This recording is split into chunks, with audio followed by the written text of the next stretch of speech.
Hello and welcome to episode 454 of the Mark and Me podcast. As always, I'm your host Mark. Now joining me on today's episode is the writer and director Mitzi Peirone.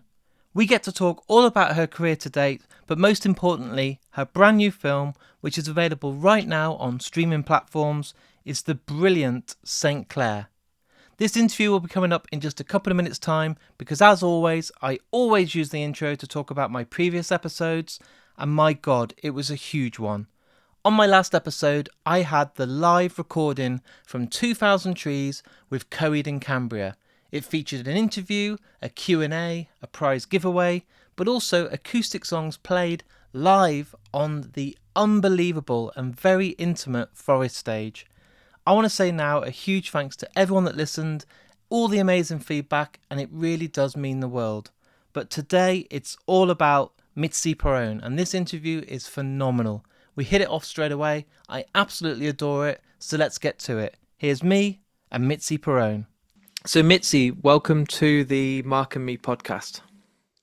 It's lovely to be here. Thank you so much for having me. It's an absolute pleasure. Now, what I do with all guests, this podcast has been going 9 years, 400 and probably by the time this comes out, 452 episodes. Wow. But what I love to do with everyone that's been on, if they're an actor, a director, a musician, I always like to take it right back to the very start. And what I'm really interested in today, Mitzi, is even when you're a child, that first film that maybe you watched that made you fall in love with cinema, if you can remember if it was with your family or friends or as a young child, but that first one that had that big impact on you. Yeah, absolutely. No, I love this question. I have to say that it would be The Elephant Man by David Lynch. Wow. I was young, and to that, I have to counter also Clockwork Orange. I have to say that because I feel like it did influence me greatly. And I feel like as a filmmaker and as a person, I like to play with that dichotomy of how a work of art, a movie, a film can change you on such a spiritual and profound way, and at the same time, a very bold and stylish, quintessentially violent, provocative piece of art can also shift the way that your mind works. Yeah. Um, I think for me, The Elephant Man, I I remember watching it, and of course, it broke my heart open. I thought the whole time while I was in middle school and then in high school that I would have ended up, studying something more traditional, that I would have gone to a regular university, whether it was medicine or law or literature, and not giving my parents a headache of being in the arts, but I was struck by the moment in which the actress was the only person that actually saw him as a human Yeah. being. And that really dug a hole in my brain and it dug a hole in my heart because I was studying so much academia.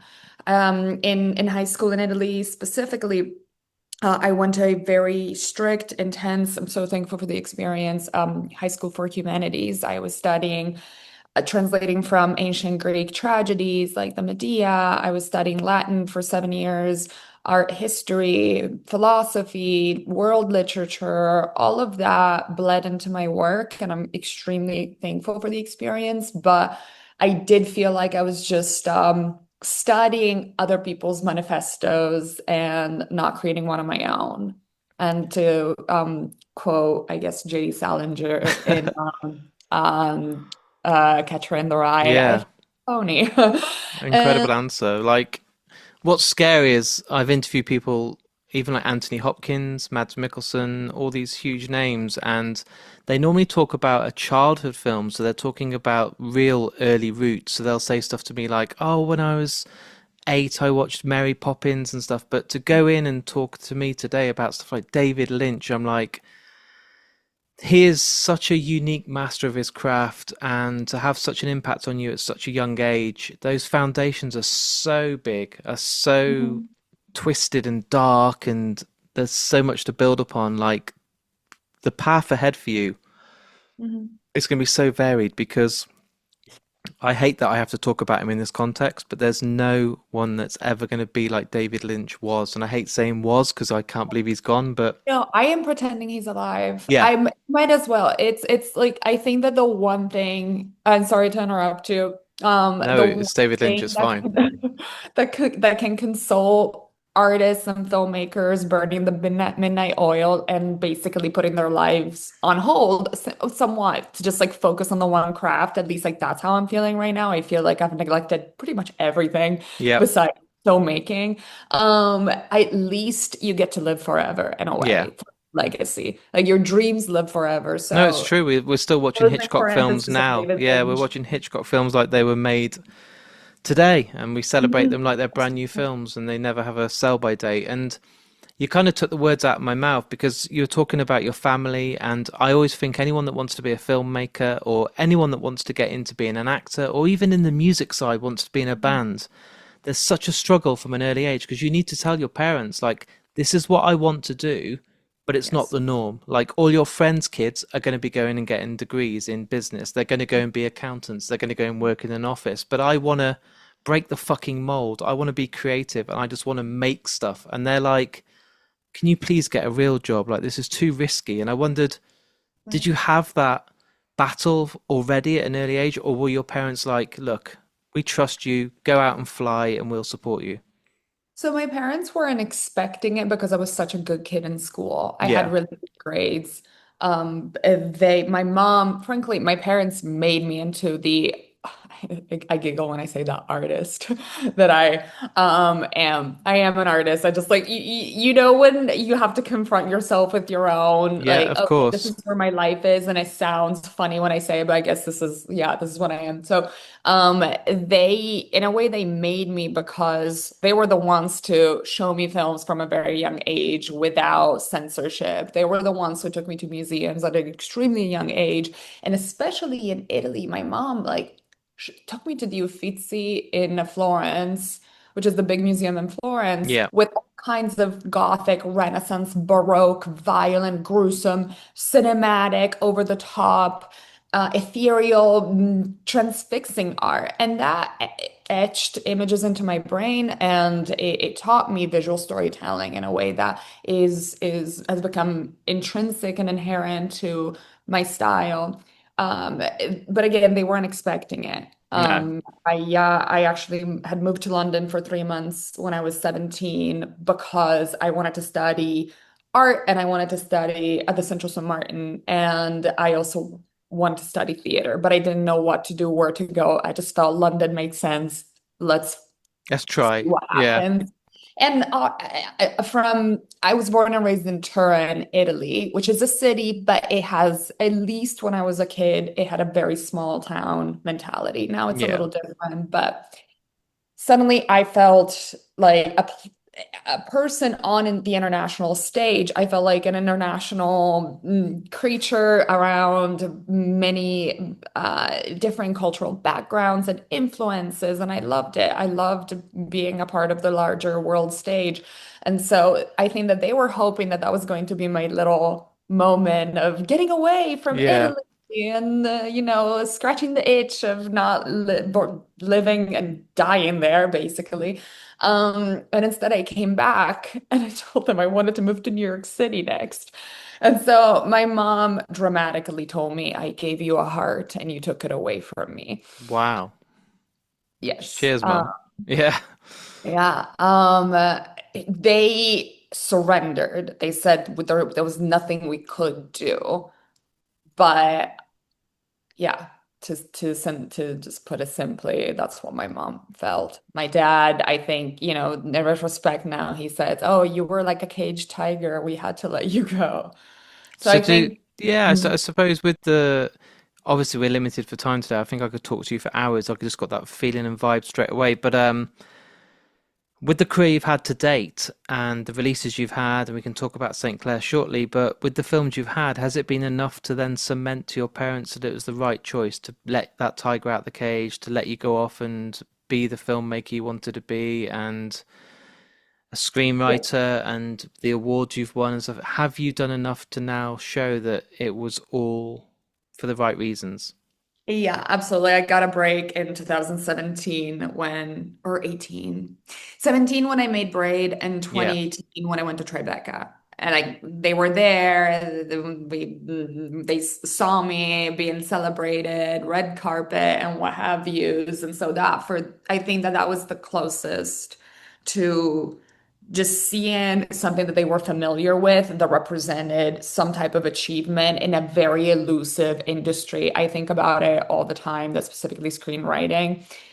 The question of, so what are you working on? I never want to say what I'm working on because it's always a mind fuck. I'm just like alone writing with no one else in the room. And every day I sit down and I write. Nobody's telling me to do it. Nobody's paying me to do it yet. And I just have to continue to putting in the work because I go insane if I don't write. It's actually yeah, what I've learned. So, but again, it's always very alienating. It's always very, who knows what's happening until it's happening. Until the very last second, you may lose an actor. Until the very last second, you may lose financing. So I'm always very hush hush about what I'm doing. But, I would tell them, oh, yeah, I raised funds with cryptocurrency and we're shooting the psychological thriller. And my parents were just like, be and would not really know how to in what they didn't have a framework to place these elements in. They're both veterinarians, and nobody in my family is an artist. I mean, my grandma was an artist, but she didn't get to work as an artist, stuck between two wars. But she was exquisite at drawing, impeccable taste. I feel like I definitely got it from her, but. Um, Sorry, that's to say, yes, at the end, in the end, it was 2017, 2018 when Braid premiered at Tribeca, that they felt relieved because they felt like, oh, my peers were recognizing me. And now more than ever, they couldn't be more proud of me. And it feels really nice. that's They beautiful. know that, yeah, they're extremely proud. So it's a happy ending. And I will get shot if we don't talk about St. Clair. I will genuinely get shot. So with the time we've got, obviously I've seen great feedback. I've read all over your IMDb and seen what people have said, and I love reading people's reviews. There's always some idiot in their world that's just never pleased, but everyone else seems really positive, and the feedback has been great. So you must be excited that over the next few weeks we're going to get this film kind of out there again, and more people are going to be talking about it and discovering your work. And I don't think, maybe I sound stupid, but I don't think horror's ever been as popular as it has right now. It just seems the last couple of years, everyone I know who used to not like horror loves horror. Everyone I know can't wait to go and watch the latest horrors. So it feels like a good time for people to see this. Absolutely. I think similarly how in electronic music, times of societal distress lead to an increase in techno, and harder music. I feel like the same happens in cinema. Um, I think that it is reflective of a time where I think ever since the pandemic, we've all felt like we're in the twilight zone.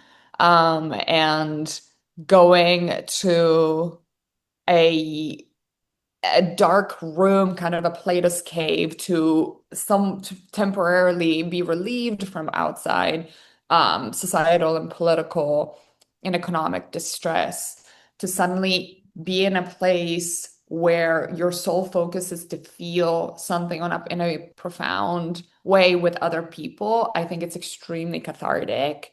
And I think that similarly to the character of St. Clair, the fact that she isn't afraid of her own shadows, I think it emboldens her. And so Yeah, having that confrontation is so primal, and it is a truly strengthening experience of your own psyche, of your own soul. So I think that, yeah, in trying times, genre cinema has always been the answer. I'd like to bring up Dante's Inferno often because it is considered, of course, one of the great classics yeah, and masterpiece.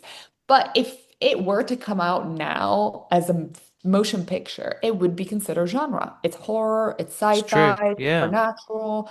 and heavy loaded in symbolism, hyper stylized, dream sequences, etc. And I mean, but it starts with him saying, upon the mid journey of my life, I was lost within a forest dark, which means, well, he was exiled, first of all. And I always resonate with that because I feel like I exiled myself. I mean, the feeling of being uprooted twice now, because then I from New York I moved to LA. Yeah.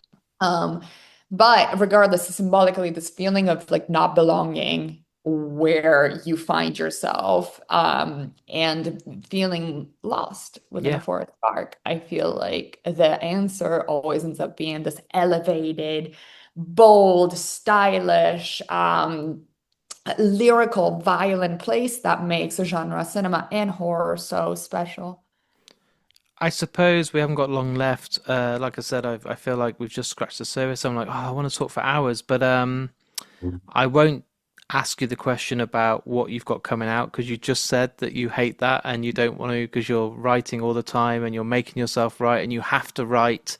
But is there anything, if anyone's listening today that thinks I want to see more work, how long will it be? Is there anything at the moment you can just How give us long a will it be is my question also. Every night I fall asleep and I think, why am I not back on set? When am I going to get back on set? And if I saw myself after Braid, well, first feature, Rotten Tomato galore, Tribeca, considering that years went by between my first and my second. Yeah, If Mitzi, between those years, had known, I don't think I would have carried on, to be honest. It's no, always insane. I don't mean to like bring in like statistics of like, gender gaps, but unfortunately, I was told, and I believe it's kind of true, that for women, it takes 5 years between a film, between one picture and her follow-up on yeah, average.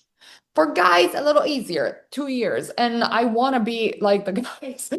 I am definitely feeling the ebbs and flow of 1 year. I'm in a phase where I'm very extroverted and I want to make the movie and I want to be the leader and I want to get my hands dirty. The next year, I need to be quiet. I need to be introspective. I need to write. But then the next year, I need to turn into that beast again, the one that's actually making the damn picture. And when that's not happening, I feel like somebody said it in a much more eloquent way. It may have been Maya Angelou that an artist with an untold story is somebody with broken wings, is a broken heart. nice, yeah. Paraphrasing, I'm butchering it. I apologize. I will look it up the second that we're done with this call and be like, damn it.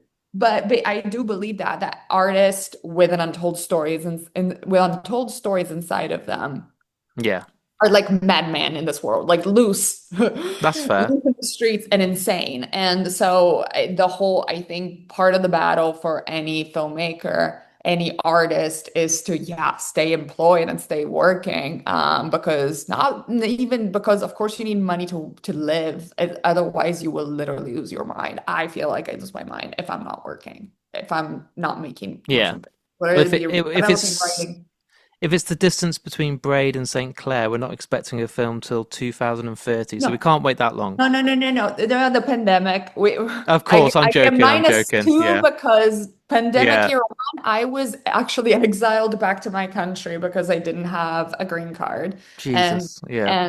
and Mr. Trump did not want me back in the country. I hate I that was like, guy. I've been But here for yeah. 10 years. I pay taxes. Come on. But no. So that year I was benched and I have to just forget about it.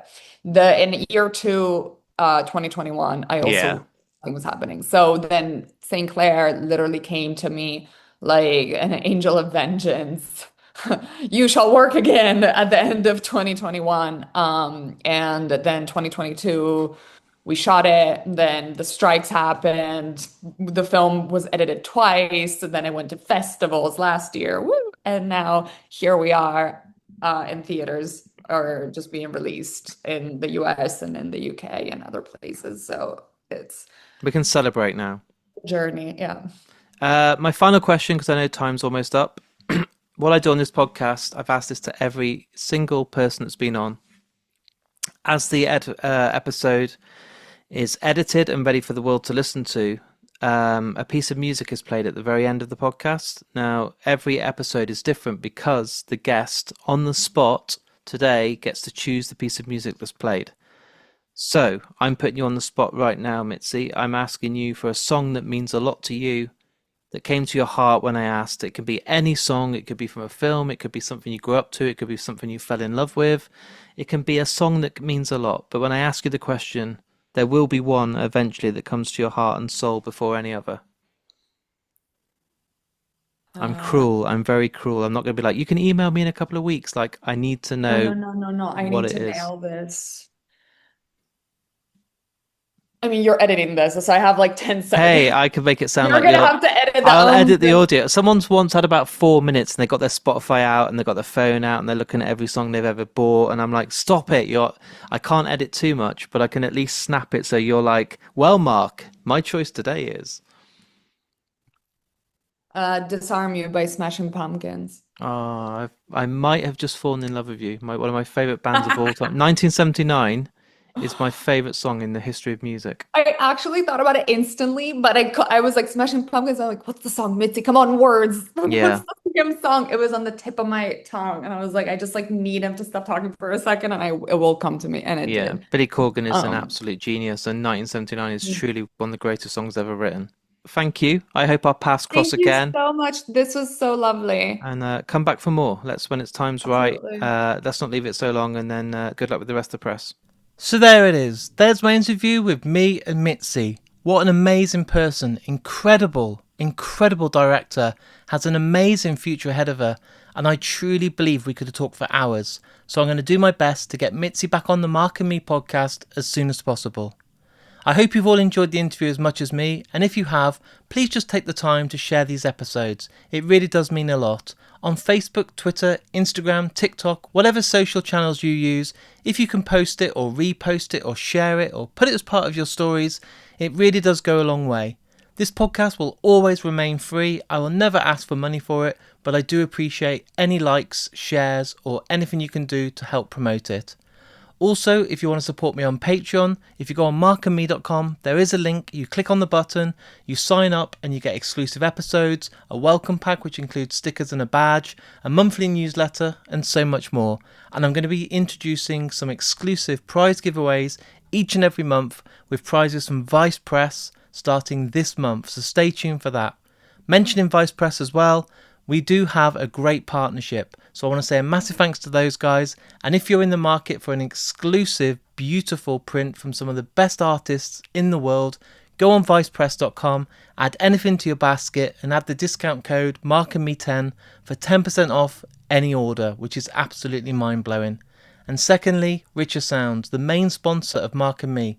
If you want to get yourself anything to do with audio and visual, go on the website richersounds.com or visit any of their high street stores. They won't be beaten on price, and if you sign up to their VIP club, you get emails with exclusive discounts and some unbelievable offers. Right guys, I'm going to go because I've got absolutely loads of editing to do. I've been in hospital having a kidney operation, so I'm kind of playing catch up now. There's going to be a big backlog of stuff I need to edit, so expect a flurry of absolutely huge interviews coming up over the next 2 weeks. So until then guys, look after yourself and I'll speak to you all very soon.